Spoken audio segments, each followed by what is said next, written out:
হঠাৎ করে একদিন রাস্তার মাঝখানে দেখে একজন রাহেব, খ্রিস্টান ধর্মের পাদ্রী, ধর্মযাজক, সে খ্রিস্টান ধর্মের কিতাবগুলো খুলে সে তালিম দেয়, ভালো ভালো কথা বলে।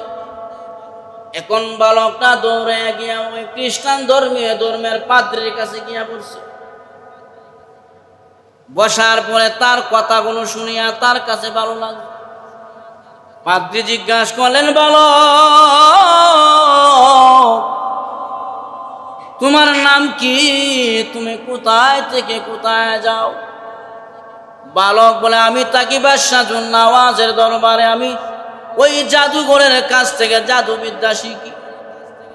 এবার পাদ্রী বলে, বালকরে, তোর বাদশাহ যদি জানতে পারে আমার কাছে তুমি আসছো, তাহলে তোমাকে মেরে ফেলবে। কারণ জাদু বিদ্যা শিক্ষা দেয় জাদুঘররা, আর আমি হলাম ধর্ম যাজক, ধর্মের পণ্ডিত। আমার কাছে যে তুমি আসছো, এই সত্য কথাটা যদি বাদশাহ জানতে পারে, রে বালক, তোকে দুনিয়াতে আর রাখবে না। সাবধান, সত্য কথাটা কারো কাছে প্রকাশ করবা না। আমি সত্যের উপরে আছি, আমি ঈসা নবীর ধর্মের উপরে আছি। তুমি যে আমার কাছে আসো, এটা যদি জানে বাদশাহ, তাহলে তোমাকে মেরে ফেলবে। কারণ মানুষ ততক্ষণ পর্যন্ত ভালো থাকে, যখন সত্য কথা বলতে আরম্ভ করে তখন তার পিছনে শত্রু লেগে যায়। যখন ঠিক না, ততক্ষণ পর্যন্ত ভালো থাকে যখন নাকি হুজুর সত্য কথা কয় না, সত্য বরদাস্ত করতে পারে না। যুগ যুগ ধরে আসছে, শুধু এই যুগে নয়, যুগ যুগ ধরে নবী আলামিন ছিলেন। যখন ইয়া কওমি ইবুদুল্লাহ মা লাকুম মিন ইলাহিন গায়র, এক আল্লাহর দাওয়াত দিলেন, তখন নবীজি দুশমন হয়ে গেছে। তাহলে বোঝা গেল সত্য প্রকাশ হয়ে গেলে তার উপর নির্যাতন নিপীড়ন হয়। জোরে এখন ঠিক কিনা? এবার ওই খ্রিস্টান ধর্মের পাদ্রী বলে, রে বালক, আমার কাছে যে আসো, সাবধান, এই কথা যেন তোমার বাদশাহ না জানে। ঠিক আছে। এখন ওই বালকটার নাম তার আব্দুল্লাহ বিন তামের। এই বালকটা প্রতিদিন জাদুবিদ্যা শিক্ষা নেওয়ার জন্য জাদুঘরের কাছে যায়। আবার মাঝখানে ওই ধর্মের পাদ্রীর কাছে গিয়া বসে, বৈশা তার কথা শুনিয়া তার হাতে হাত রাখিয়া সে কালিমা পড়ে মুসলমান হয়ে যায়। মুসলমান হয়ে গেছে ওই ধর্মের পাদ্রীর হাতে হাত রেখে। এখন এখানে একটু সময় দেয়, আবার এখানে সময় দিয়া জাদুবিদ্যা যে শিক্ষা দেয় জাদুঘর, যে জাদুঘরের কাছে যাইতে দেরি হয়, তখন জাদুঘর বলে, এই বেটা, তুই আগে তুই ঠিক টাইমে আসতি, এখন দেরি হয় কেন? আবার জাদুঘরের কাছ থেকে জাদুবিদ্যা শিক্ষা নিয়া যখন রাস্তা দিয়ে যায়, মাঝখানে পাদ্রীর সাথে সাক্ষাৎ হয়, ওখানে বসে আসে, তিনি কিছু কথাবার্তা শুনে তার কাছে ভালো লাগে। তার বাপ মা বলে, কিরে তোরা আসতে দেরি হইলো কেন? এদিক দিয়ে যাইতেও দেরি হয়, ওদিক দিয়ে আসতেও দেরি হয়। মাঝখানে সে যেন সত্য ধর্মের সন্ধান পেয়ে গেল। সেই পাদ্রীর কাছ থেকে সে সঠিক কথা, এক আল্লাহর ওয়াহদানিয়তের কথা শুনতেছে, দ্বীনের কথা শুনতেছে, মুসলমান হয়ে গেছে। কিন্তু এই দিক দিয়ে বাপ মাও ঠেলা দেয়, ওই দিক দিয়ে জাদুঘর ঠেলা দেয়, তুমি আসতে দেরি করো কেন? এইভাবে কিছুদিন যাওয়ার পরে একদিন বাদশার দরবার থেকে আব্দুল্লাহ বিন তামের বের হয়ে গেল। বের হয়ে যাওয়ার পরে রাস্তার মধ্যে বিশাল একটা হিংস্র প্রাণী দেখতে পাইলেন। মুসলিম শরীফের ভিতরে রওয়ায়াত আছে, প্রাণীটার নাম উল্লেখ করে নাই, তাফসীরওয়ালারা প্রাণীটার নাম উল্লেখ করেছেন। তাফসীরের কিতাবে আছে প্রাণীটার নাম বাঘ। বাঘ ছিল, বাঘ। ওই প্রাণীরা রাস্তার মাঝখানে আব্দুল্লাহ বিন তামের রাহমাতুল্লাহি আলাইহি তাকায়া দেখে প্রাণীটার পাশে একটা পাথর পড়ে আছে। এবার আব্দুল্লাহ বিন তামের বলে, সত্য উন্মোচন করার সময় হয়েছে, আমি সত্যকে এখন যাচাই করব। আব্দুল্লাহ বিন তামের ওই পাথরটা হাতে নিয়া বিসমিল্লাহ বলিয়া ওই প্রাণীটার দিকে নিক্ষেপ করবে। যদি প্রাণীটা মারা যায়, তাহলে বুঝবো পাদ্রী ধর্ম সত্য, পাদ্রী সত্যের উপরে আছে, হকের উপরে আছে। আর যদি ওই জাদুঘরের কারামত দিয়ে মারা যায় তাহলে বুঝবো জাদুঘর সত্যের উপরে আছে। এই বলে আব্দুল্লাহ বিন তামের রহমাতুল্লাহি আলাইহি ওই পাথরটা নিয়া বিসমিল্লাহ বলিয়া যখন নাকি বাঘের দিকে আঘাত করলেন, বাঘটা সাথে সাথে মারা গেছে, সাথে সাথে জমিনের মধ্যে লুটাইয়া পড়লেন। এবার আব্দুল্লাহ বিন তামের রহমাতুল্লাহি আলাইহি উনার বুঝতে আর বাকি রইল না, আমি যে ধর্ম যাজকের কাছে যায়, ধর্মের রাহেবের কাছে যায়, সেই সত্য সে হকের উপরে আছে, সত্যের উপরে আছে। এই বলে ভিতরে ভিতরে ঈমানকে সে গোপন করতে লাগলেন। ঘটনাক্রমে এই যে পাথর দিয়ে আঘাত করার সময় বাদশাহ জুন্নাওয়াজ ওনার মন্ত্রী সবার একজন মন্ত্রী দেখে ফেলছে, কিরে এই ছেলে তো পাথর ঢিল মেরে বাঘ মেরে ফেলছে। এবার মন্ত্রী গোপনে গোপনে গোপনে গোপনে আসছে, আয়া কয় বালক রে, আমি বহুদিনের জন্মাবন্ধা, আমি চোখে দেখি না, আমি বাদশাহ জুন্নাওয়াজের দরবারে স্বরাষ্ট্রমন্ত্রী, আমার মেধা ভালো, চোখে দেখি না। আমার বিশ্বাস তুমি যে কারামত শিখেছ, ওই কারামত দিয়া যদি তুমি আমার দিকে ফুঁক দাও বা হাত বুলাইয়া দাও, ভালো হয়ে যাব। আব্দুল্লাহ বিন তামের বলে, মন্ত্রী সাহেব আমার কোনো কারামত নাই, আমার কোনো ইলাহিয়াত নাই, যা কিছু হয় আল্লাহর পক্ষ থেকে হয়। মালিক অন্ধকে ভালো করতে পারে, ভালোকে অন্ধ বানাইবার শক্তি কার? আর জোরে বলেন কার? আব্দুল্লাহ বিন তামের বলেন, মন্ত্রী আমার কারামতের কোনো পাওয়ার নাই, আমি কোনো পাওয়ার নাই, যা করে আসমানওয়ালা করে। আগে তুমি এক আল্লাহর উপরে ঈমান আনো, এরপরে তোমার চিকিৎসা করা হবে। কথাটা গোপন রাখবাম, ওপেন করবে না। এবার মন্ত্রী কয়, আমি তাই করব। আমি বহুদিনের বন্ধ মানুষ, যদি আমার চক্ষু দিয়ে আমি দেখি, আমার দৃষ্টি শক্তি যদি ফিরে পাই, আমি তোমার কথা গোপন রাখব। এবার আব্দুল্লাহ বিন তামের বিসমিল্লাহ বলিয়া ওই অন্ধার চোখের মধ্যে হাত বুলাইয়া দিলেন। হাত বুলাইতে দেরি হয়, বহুদিনের অন্ধ মানুষ দৃষ্টি শক্তি পাইতে দেরি করে নাই, দৃষ্টি শক্তি পেয়ে গেলেন। আবার স্বরাষ্ট্রমন্ত্রী জানেন বাদশাহ দরবারে এখন গেছে চোখ ভালো নিয়ে, মন্ত্রিসভা বলছে, বসার পরে বাদশাহ কয়, কিরে বেড়া তুই তো বন্ধ আসলি, এখন তুই দেয়া চোখে দেখস, তুই কি আমাকে দেখস? কয় হ। বাপ, এবার বাদশাহ জুন্নাওয়াজ বলে, না আমার কারামতি। জালেম বাদশাহ কয়, না আমার কারামতি, আমার। এবার মন্ত্রী কয়, বাদশাহ আপনার কারামতি নয়, আপনার আর আমার তামাম দুনিয়ার বানানেওয়ালা যিনি কেরামতি হইলেন তিনার। বাদশাহ জুন্নাওয়াজ বলে, বাপ রে, আমি তো রব, আমার সারা আবার রব করতে জানি? মন্ত্রী কয়, না আপনি রব না, রব একজন হলেন রব কুল হুয়াল্লাহু আহাদ, একজন হলেন রব। বাদশাহ শুনিয়া রাখেন, আমি ওই রবের উপরে ঈমান আনলাম, ইয়াকিন বিশ্বাস স্থাপন করলাম। বালক আমার চোখের মধ্যে হাত বুলাইয়া দিলেন, যার কারণে আমি ভালো হয়ে গেছি। এখন তো বাদশার মাথা নষ্ট হয়ে গেছে, কিরে যারে আমি আদর করিয়া দুধ খোলা খাওয়াইয়া আমার দরবারের পয়সা দিয়া তাকে জাদুবিদ্যা শিক্ষা দেওয়ার জন্য পাঠাইলাম, সে দেখি আমার ঘরে খায় আমার কয় ম্যাও। আমার ঘরে খাই আমার বিরোধী করেন। এবার বাদশা জুনামাজ জালেম বাদশা বালককে হাজির করলেন। রে বালক, এই বিদ্যা তুমি কোথায় পাইলা? অন্ধকে ভালো করে দাও। যারা শরীরে কুষ্ঠরোগ আছে, কুষ্ঠরোগ তোমার হাতের ছোঁয়া পায়া ভালো হয়ে যায়। যে চোখে দেখে না, হাত বুলাইয়া দিলে ভালো হয়ে যায়। এই কেরামতি তুমি কোথায় পাইলা? এবার আব্দুল্লাহ বিন তামের বলেন, বাদশা গো, এটা আমার কেরামতি নয়, আপনাকে আমাকে যিনি বানাইলেন কেরামতি হইল তিনার। এবার জালেম বাদশা কয়, আমাকে ছাড়া তোর রব আছে? আপনি আমার রব? প্রশ্নই আসে না। আমার রব একজন আছে, তিনি একজন যিনি আসমান জমিন সব কুল কায়নাত বানাইলেন, উনি হলেন আমার রব।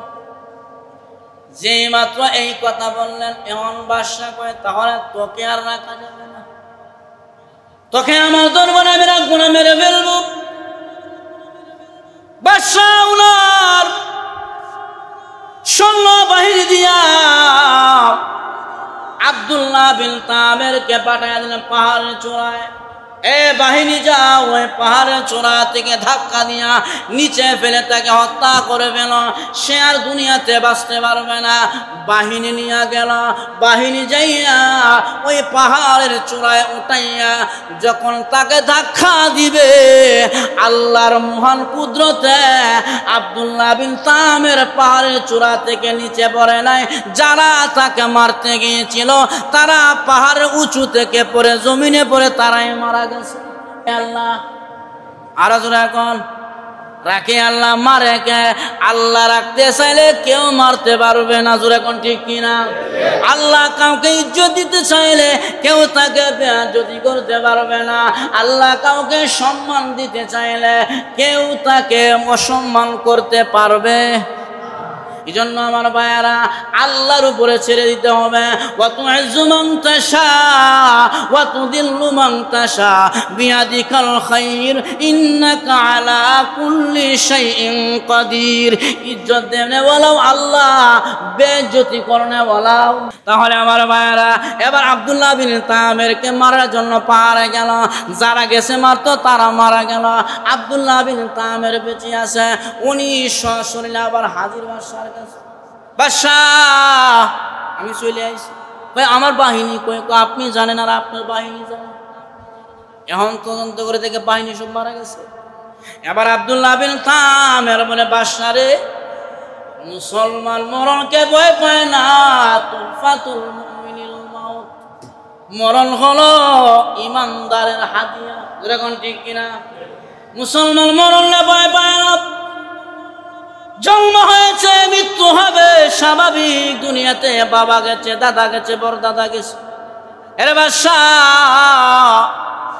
তুমি আমাকে এইভাবে মারতে পারবা না। তুমি যদি আমাকে মারতে চাও, সমস্ত তোমার দেশের মানুষদেরকে একসাথে করো। একসাথে করিয়া আমার পিছনে তীর আছে, ওই তীরটা তোমার হাতে নিবা। আমি যে মন্ত্র তোমাকে শিখাইয়া দিব, ওই মন্ত্র পড়িয়া আমার দিকে তীর নিক্ষেপ করবা, আমি মারা যাব। এবার বাদশা তাই করলেন।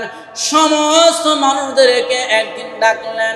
সমস্ত ওই রাজ্যের সমস্ত মানুষেরা একত্রিত হইয়া বিশাল মাঠের মধ্যে একত্রিত হইলেন। হইয়া আব্দুল্লাহ বিন তামের কাছে বাদশা গেলেন। বাদশা জন্য আওয়াজ গিয়া কয়, আরে আব্দুল্লাহ বিন তামের বলো কি মন্ত্র? এবার আব্দুল্লাহ বিন তামের বলে, বাদশা, আমার যে তীরটা আছে, এই তীরটা হাতে নিবা। তীর হাতে নিয়া আমার দিকে যখন তীর ছাড়বা, তখন খালি বলবা বিসমিল্লাহি রাব্বিল গুলাম। এই গোলামের রবের নামে তীর মারতেছে। বাদশা, বিসমিল্লাহি রাব্বিল গুলাম কইয়া তীরটা আমার দিকে ছাড়বা। কারণ মানুষের মরণের মালিক কে? আল্লাহ বিসমিল্লাহির রব্বিল গোলাম, এই রবের গোলামের নামে তোমারে মারতেছে, এইটার হলো এটার অর্থ, এইটা বলে তুমি আমার বুকে তীর নিক্ষেপ করবা। বাদশা জুনাওয়াজ জালিম বাদশা সবাইকে একত্রিত করিয়া এবার ওই আব্দুল্লাহ বিন তামের হাত থেকে তীর টানিয়া যে মন্ত্রমণি শিখাইয়া দিলেন বিসমিল্লাহির রব্বিল গোলাম করিয়া, যখন নাকি তীরটা আব্দুল্লাহ বিন তামের দিকে নিক্ষেপ করলেন, আল্লাহর মেহেরবানিতে আব্দুল্লাহ বিন তামের দুনিয়া থেকে বিদায় হয়ে গেল, শহীদ হয়ে গেলেন। আর যত মানুষেরা এটা দেখার জন্য আসে তারা বিসমিল্লাহির রব্বিল গোলামের মতন কালিমা পড়িয়া সবাই মুসলমান হয়ে যায়। সকলের ধ্যানের মধ্যে ইয়াকিন হয়ে গেল আল্লাহ ছাড়া কেউ মারতে পারে না, বাদশাও মারতে পারে না, মারনেওয়ালা যিনি আছে তিনি হলেন রব। এক আল্লাহকে জানিয়া ওই বাদশা জুনাওয়াজের যে মন্ত্রী যে জনসভা ডেকেছিল সবাই কালিমা পড়ে মুসলমান হয়ে যায়। এদেরকে বলা হয় কুতিলা আসহাবুল উখদুদ, এদেরকে বলা হয় গুহাবাসীদের, এদেরকে বলা হয় সে গুহাবাসীদের ঘটনা। আরেকটা সারানোর আছে ওই জালেম বাদশা তৎক্ষণাৎ ওই সমস্ত মুসলমানদেরকে বিশাল বড় একটা গর্ত করিয়া আগুন জ্বালাইয়া ওই গর্তের ভিতরে মুসলমানদেরকে ফেলে তাদেরকে দুনিয়া থেকে একবারে শহীদ করে দেয়। জন্য বলা হয় কুতিলা আসহাবুল উখদুদ, গুহাবাসীরা অভিশপ্ত হয়েছে, যারা তাদেরকে হত্যা করেছে তারা অভিশপ্ত হয়েছে। এই জালেম বাদশা চেয়েছিল দুনিয়া থেকে ইসলামের কালিমা মুছে ফেলবে, আল্লাহর ওয়াহদানিয়তকে মুছে ফেলবে, আল্লাহ তারা মুছতে দেয় না। আব্দুল্লাহ বিন তামের মাধ্যমে আল্লাহর দ্বীনকে আল্লাহ জিন্দা রেখেছেন। উনি দুনিয়া থেকে বিদায় হয়ে যাওয়ার পরে অসংখ্য মানুষ আল্লাহ তাআলার একত্ববাদের কালিমা পড়ে তারা মুসলমান হয়ে গেছেন। সুবহান ওয়া শাহিদু ওয়া মাশহুদ কুতিলা আসহাবুল উখদুদ। অভিশপ্ত হয়েছে সেই গুহাবাসী, সেই গর্তবাসী, যারা জুলুম করেছিল তারা অভিশপ্ত হয়েছে। কিয়ামত পর্যন্ত যারা জুলুম করবে জালেমের কাতারে যাদের নাম থাকবে তারা অভিশপ্ত হইতেই থাকবে। শাহিদ অল মাশহুদ, শাহিদ দ্বারা জুমার দিন বুঝাচ্ছেন, মাশহুদ দ্বারা আরাফার দিন মুফাসসিরিনে কেরাম বুঝাইছে। তাহলে বোঝা গেল আল্লাহ তাআলা নক্ষত্র বিশিষ্ট আসমানের কসম খাইলেন।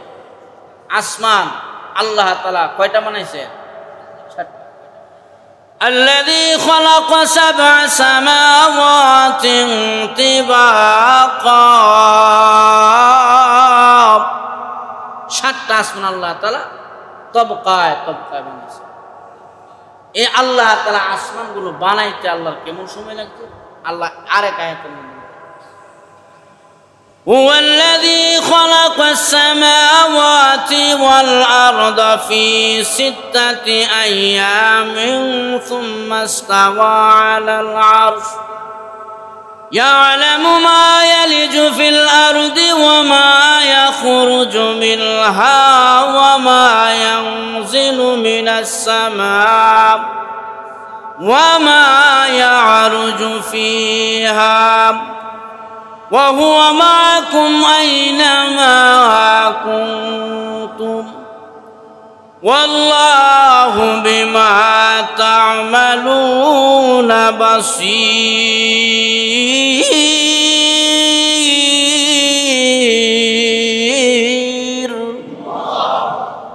الله رب العالمين هو الذي خلق السماوات والأرض في 6 أيام. পৃথিবীর মানুষেরা 7টা তবকা আসমান আমি আল্লাহ 6 দিনে বানাইলাম। ফি 6 আইয়ামিন সুম্মা ইস্তাওয়া আলাল আরশ, আসমান আল্লাহ তাআলা 6 দিনে বানানোর পরে আসমানের উপরে আল্লাহ তাআলা আরশকে স্থাপন করেছেন। তাহলে আমার আল্লাহ তাআলা সেই নক্ষত্র বিশিষ্ট আসমানের কসম খাইলেন, আল্লাহ তাআলা কিয়ামত দিবসের কসম খাইলেন। আল্লাহ তাআলা যেদিন মানুষেরা কিয়ামতের ময়দানে শাহিদ ওয়া মাশহুদ আল্লাহর আদালতে দাঁড়াইবেন, ওই উপস্থিতির সময়ের কসম খেয়ে বললেন, কুতিলা আসহাবুল উখদুদ, গুহাবাসী যারা নির্যাতন করেছিল তারা অভিশপ্ত হয়েছে, তারা লাঞ্ছিত হয়েছে, পরাজিত হয়েছে। তাফসীরওয়ালারা লিখেছে গুহাবাসী কারা, গর্তওয়ালা কারা। ওই সময় ওই এমন একজন বাদশা ছিলেন, বাদশা জুনাওয়াজ তার নাম, জালেম বাদশা ছিলেন। ওই জালেম বাদশা ছিলেন ইয়ামানের বাদশা, বাদশা জুনাওয়াজ। এই বাদশা জুনাওয়াজ উনার যুগে উনি বড় নির্যাতন করেছিলেন, নিপীড়ন করেছিলেন, বড় জালিম ছিলেন। এই বাদশার রাজ দরবারে একজন জাদুঘর থাকতো, জাদুঘর। সে জাদুবিদ্যা শিক্ষা দিত। একদিন জাদুঘর ডাক দিয়া কয়, বাদশাহ আমি তো আজীবন পৃথিবীতে থাকবো না, আমি চাচ্ছি আমার মরার পরে যেন আমার জাদুবিদ্যা দুনিয়াতে জারি থাকে। কারণ আমি দুনিয়াতে বিদায় হয়ে গেল, আমার জাদুবিদ্যা যে এটা যেন আর একজন ধারণ করে, এমন একজন বালক আমাকে দেন, তাকে আমি দুনিয়াতে আমার সমস্ত কারামত গুণ জাদুবিদ্যা শিক্ষা দিয়ে যাব। জাদু করে যারা জাদুঘর কিন্তু খুব খারাপ জিনিস, জাদুঘরি কিন্তু ভালো নয়। আল্লাহ নবী, বিশ্ব নবী রাহমাতুল লিল আলামিনকে জাদু করে ইহুদি নবীজিকে বিছানার মধ্যে শোয়াছিলেন। নবীজি 11 দিন বিছানার মধ্যে শোয়া অবস্থায় ছিলেন। ইহুদি জাদু করেছিল সেই গুহার ভিতরে পাথরের নিচে। আল্লাহর নবীর কাছে মহান আল্লাহ কোরআনের 2টা সূরা নাজিল করে জানায়া দিলেন, নবী গো, সূরা ফালাক আর সূরা নাস, এই 2টা সূরার মধ্যে 11টা আয়াত আছে। আল্লাহ নবীকে মহান আল্লাহ জিবরাইলের মাধ্যমে আয়াতগুলো নাজিল করে জানায়া দিয়া বললেন, নবী গো, 11টা গিট্টু দিয়ে আপনাকে ইহুদি গর্তের ভিতরে পাথরের নিচে জাদু করেছে, আপনি আয়াতগুলো পড়িয়া ফুক দেন, সমস্ত জাদু বিদ্যা নস্বাত হয়ে যাইবি। জাদুঘরি কিন্তু খুব খারাপ জিনিস, জাদুঘর যারা খুব খারাপ। জন্য আল্লাহ নবী বলছেন, উম্মতেরা রে, প্রত্যেক নামাজের পরে সূরা আয়াতুল কুরসি তেলাওয়াত করবা। আল্লাহ নবী বলেন, উম্মতেরা, প্রত্যেক ফরজ নামাজের পরে আয়াতুল কুরসি একবার তেলাওয়াত করবা। আয়াতুল কুরসি যদি কোনো মানুষ প্রত্যেক নামাজের পরে একবার তেলাওয়াত করেন, ওই লোককে কোনোদিন জাদু টোনা জাদুবিদ্যায় অ্যাকশন করতে পারবে না, সমস্ত জাদু নস্বাত হয়ে যাবে।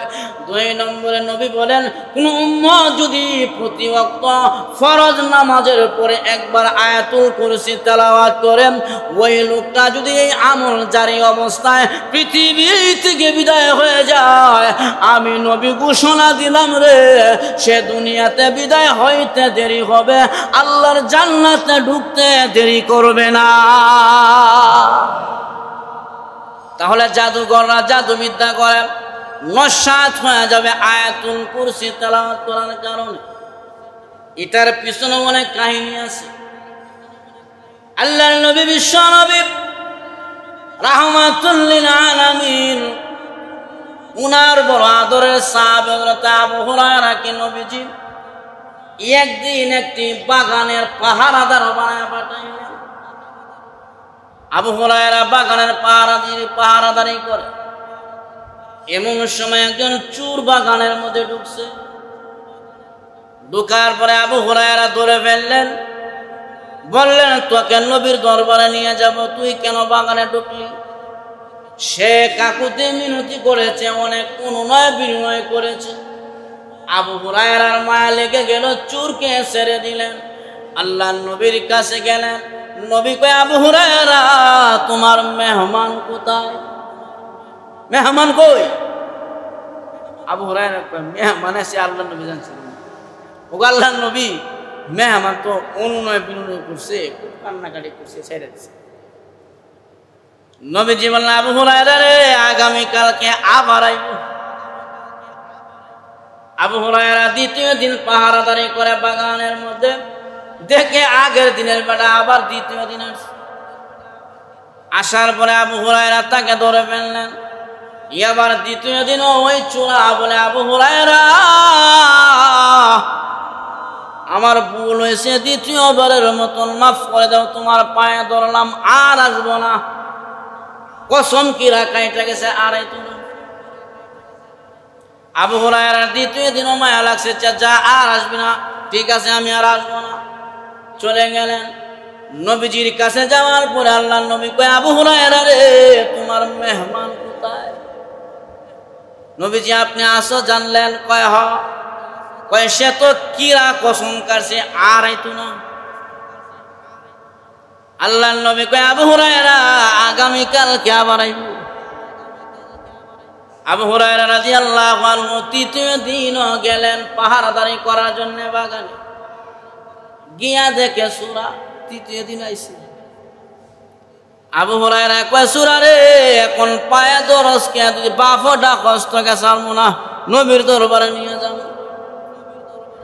এখন যখন জোর জবরদস্তি করে আবু হুরায়রা আল্লাহর নবীর দরবারে নিয়ে যাবেন, তখন সূরায় ডাক দেয়, আবু হুরায়রা এমন একটা মন্ত্র তোরে শিক্ষা দিমু রে, যে মন্ত্র পড়িয়া বাগানে ফু দিলে কোনোদিন সুর ঢুকবে না।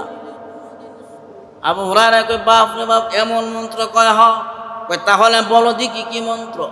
এবার সূরায় কয়, আবু হুরায়রা আল্লাহর কোরআনের সূরা আয়াতুল কুরসি আছে। বলে হ। বলে এই আয়াতুল কুরসি যদি নিয়মিত তুমি আমল করতে পারো, আমল করিয়া বাগানের মধ্যে ফুক দিবা, কোনোদিন বাগানে চোরা ঢুকবে না। আমল করিয়া ঘরের দরজা লাগায়া না লাগায়া ঘুমায়া থাকবা, চোরা ঢুকবে না। আবু হুরায়রা যদি সূরা আয়াতুল কুরসির আমল করতে পারো রে, দোকানের শাটার লাগাইতে হবে না, চোরায় ঢুকবে না, ভয়ে পায়া যাবে। আবু হুরায়রা বলে, বাপ রে বাপ, এমন বড় কারামতি ওষুধ তুমি আমাকে দিলা, যাও তোমাকে ছেড়ে দিলাম। এবার আল্লাহর নবীর কাছে তৃতীয় দিন যাওয়ার পরে বলেন, আল্লাহর নবী কয়, আবু হুরায়রা তোমার মেহমান কই? নবীজি মেহমান আমার মন্ত্র শিখাইছে, এই জন্য ছেড়ে দিয়েছি। আল্লাহর নবী কয়, কি মন্ত্র শিখাইছে? বলে এই আয়াতুল কুরসি, আল্লাহু লা ইলাহা ইল্লা হুয়াল হাইয়ুল কাইয়্যুম লা তাখুযুহু সিনাতুন ওয়ালা নাওম। এই আয়াতুল কুরসি আমাকে মন্ত্র শিখাইয়া দিছে, এই মন্ত্র পড়িয়া বাগানে ফু দিলে বাগানে নাকি চোরা ঢুকবে না, ডাকাত ঢুকবে না, এজন্য আমি ছেড়ে দিলাম। আল্লাহর নবী বললেন, আবু হুরায়রা সে যে মন্ত্র তোমাকে শিখাইলেন মন্ত্রটা সঠিক, কিন্তু সে ব্যক্তি খারাপ। আল্লাহ নবীকে আবু হুরায়রা চিনছো কেডা? কয় না, ওই ইবলিস, শয়তান। মন্ত্র তোমার যে শিখাইছে সত্য, হ্যাঁ মৃত্যু, হ্যাঁ অভিশপ্ত। তাহলে বোঝা গেল আয়াতুল কুরসির পাওয়ার আছে না নাই? আর জোরে এখন যদি পাওয়ার তাকে ফরজ নামাজ পড়িয়া খালি দৌড়িয়া খালি সামনের কাতার থেকে পিছনে যায় না, কাতারের মধ্যে বসিয়া অন্তত পক্ষে আল্লাহু আকবার, আস্তাগফিরুল্লাহ আস্তাগফিরুল্লাহ পড়েন, আয়াতুল কুরসিটা পড়েন, 33 বার সুবহানাল্লাহ, 33 বার আলহামদুলিল্লাহ, 34 বার আল্লাহু আকবার বলে পিছনে যায়, অসুবিধা নাই। এই আমলগুলো করবেন। জীবনে আয়াতুল কুরসির আমল যদি না ছাড়েন, আমি বুকে হাত রাখি আল্লাহর কোরআনের উপরে ভরসা দিয়া বলতে পারি, কোন জাদুবিদরা আপনাকে জাদু করিয়া কোন জায়গায় বিপদের মধ্যে ফেলতে পারবে না। আয়াতুল কুরসির এত পাওয়ার, এত গুণ আয়াতুল কুরসি। আল্লাহর নবী বিশ্ব নবী রাহমাতুল লিল আলামিন আরো বলেন, হে পৃথিবীর মানুষেরা, জাদুকররা জাদুবিদ্যা তোমাদের উপরে অ্যাকশন করতে পারবে না যদি 4 কুল পরিয়া 3 কুল পরিয়া ফুঁক দাও। এই জন্য আমার ভাইয়েরা 3 কুল পড়বেন, কুল আল্লাহ ফালাক নাস পড়িয়া 3 বার পড়িয়া সারা শরীরের মধ্যে দম দিবেন। আপনার উপরে কোনোদিন দেখবেন কোনো জাদুঘর শয়তান আশ্রয় করতে পারবে না, ভূত ফেরত জিন দেব দানব কেউ আশ্রয় নিতে পারবে না। আল্লাহর কোরআনের পাওয়ার আছে। এবার বাদশা জুনাওয়াজের দরবারে জাদুঘর বলে, ওরে বাদশা, আমি পৃথিবী থেকে চলে যাব, আমি চেয়েছিলাম আমার জাদুবিদ্যা যেন একজনকে শিক্ষা দিয়ে যায়, আমার মরার পরে সে যেন এই জাদুবিদ্যা দুনিয়াতে জারি রাখে। তাহলে বোঝা গেল ঈমান জিনিসটা মাইরা টর্চারিং করিয়া নেওয়া যায় না, যেরকম ঠিক কিনা? ঈমান জিনিসটা যারা ইয়াকিন আর বিশ্বাস আল্লাহকে করে তারা বেতের আঘাত ভয় পায় না, জেল মামলা ভয় পায় না, টর্চারিং ভয় পায় না। ঈমান বড় কঠিন জিনিস, ঈমান নেওয়াটা বড় কঠিন। এই জন্য আমার ভাইয়েরা, আমাদের ঈমান আর আমলের প্রতিশ্রুতি দিতে হবে। ঈমানের আমলের প্রতিশ্রুতি যদি আমরা দিতে পারি, আল্লাহ কোরআনে বলে দিছে, আমরা অনেকে খালি কইতাছি দেশটার মধ্যে একটা অরাজকতা সৃষ্টি হয়েছে, দল কয়েক প্রকার হয়ে গেছে গা, কিন্তু মুসলমান তো এখন ঐক্যবদ্ধ হইতেছে না, যাই জামানা আছে যেরকম আসে না নাই। আল্লাহ কোরআনে ঘোষণা দিচ্ছেন, তোমাদের হাতে দেশের শাসন ক্ষমতা দিব, 2টা জিনিসের ওয়াদা দিতে হবে। কয়টা জিনিস? 2টা। কয়টা? 1 নম্বরে ঈমান, 2 নম্বরে আমল। ওয়াদাল্লাহু হক, আল্লাহর ওয়াদা সত্য। ঈমান আমলের ওয়াদায় পরিপূর্ণতার মধ্যে পৌঁছবা। লা ইয়াস্তাখলিফান্নাকুম ফিল আরদ, লা ইয়াস্তাখলিফান্নাকুম ফিল আরদ, আমি আল্লাহ তোমাদেরকে জমিনের প্রধান শাসক বানায় দেব। সুবহানাল্লাহ। ওয়াদা কয়টা? 2টা, ঈমান আর আমল। লা ইয়াস্তাখলিফান্নাকুম ফিল আরদ, আল্লাহ কয় 2টা জিনিসের ওয়াদায় পরিপূর্ণতায় পৌঁছায়বা, আমি আল্লাহ ওয়াদা দিলাম এই দুনিয়ার শাসন ক্ষমতার দায়ভার প্রতিনিধিত্ব আমি আল্লাহ তোমাদের হাতে ছেড়ে দিই। কিন্তু এই 2টা জিনিসই নাই, 2টা জিনিসই নাই আমাদের হাতে। তাহলে বোঝা গেল ঈমান আর আমলকে মজবুত করলে এই দেশের শাসন ক্ষমতা এমনিতে আমাদের হাতে আসবে। আবু বকর দেশের শাসক ছিলেন, উমর দেশের শাসক ছিলেন, উসমান গান দেশের শাসক ছিলেন, আলী রাদিয়াল্লাহু আনহু দেশের শাসক ছিলেন। এইভাবে আস্তে আস্তে যারা ঈমান আমলের পরীক্ষা দিয়ে সর্বোচ্চ আসনে উত্তীর্ণ হয়েছে, আল্লাহ তাদেরকে দেশের শাসন ক্ষমতা তাদের হাতে ছেড়ে দিয়েছে। তাহলে বোঝা গেল দেশের মধ্যে ইসলাম কায়েম করতে হলে দেশের মধ্যে সর্বোচ্চ নেতার চেয়ার ইসলামী দলগুলো লাগবে, ইসলামী রাষ্ট্রের দলগুলো লাগবে। তাহলে দেশের মধ্যে পরিপূর্ণ ইসলাম কায়েম হবে। আর পরিপূর্ণ ইসলাম কায়েম করতে হলে আল্লাহর ওয়াদা যে দিয়েছে ঈমান আমলের হেফাজত, ঈমান আমলের পরিপূর্ণতায় আমাদেরকে পৌঁছাইতে হবে। যদি আমরা ঈমান আমলের পরিপূর্ণতায় পৌঁছাইতে পারি, তাহলে দেশের প্রধান চেয়ার আমাদের হাতে চলে আসবে, আমাদেরকে আল্লাহ দেশের প্রধান শাসক হিসাবে কবুল করবেন।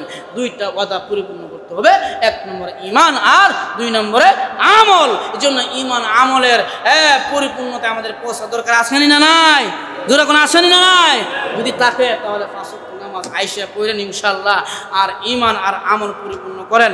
আল্লাহ তাআলা আমাদের সবাইকে যেই কথাগুলো বললাম সবাইকে আমল করার তৌফিক দান করুক। সকলে বলি আমিন।